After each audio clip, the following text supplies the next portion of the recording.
Latest on former Patriots tight end Aaron Hernandez. We are hearing more from a former friend who says Hernandez shot him earlier this year, but kept quiet because he feared for his life. ABC's John Schriffen now has the story from North Dartmouth, Massachusetts. Good morning to you, John.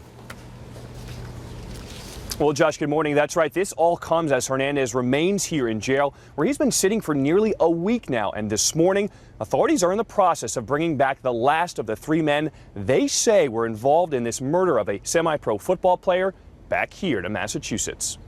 Ernest Wallace? Ernest Wallace appeared in a Florida court Saturday after turning himself in the day before. Police in Massachusetts had issued a warrant for his arrest, saying Wallace was in the car with former New England Patriots star Aaron Hernandez and another man the night Odin Lloyd was murdered execution style. Mr. Wallace, you're charged with being an accessory after the fact to murder. The judge ordered Wallace held without bond, and this morning he's waiting to be returned to Massachusetts. Police have not said which man they believe fired the fatal shots that killed 27-year-old Odin Lloyd. His body discovered in an industrial park June 17th. But prosecutors say Hernandez orchestrated the killing, charging him with first-degree murder. He has pleaded not guilty. 27-year-old Carlos Ortiz, who was arrested last week, has pleaded not guilty to a firearms charge.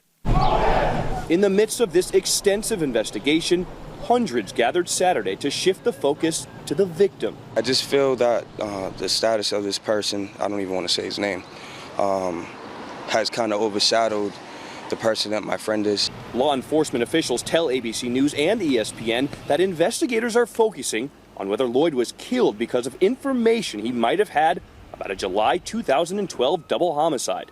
Hernandez is now being investigated in connection with that drive-by shooting outside a Boston nightclub.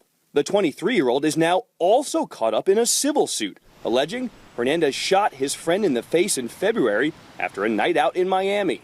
According to court documents, that friend lost his right eye, but the victim's attorney says her client did not want to file criminal charges at the time out of fear of retaliation. He was in pretty bad shape from the incident, and he was scared. I mean, these guys left him for dead, and my client was very afraid of reprisals from Mr. Hernandez and his associates. And according to that lawsuit, Hernandez and the victim got into an argument earlier that night in Miami. Now, with these murder charges now that Hernandez now faces here in prison, he's expected to stay here until his next court appearance, July the 24th.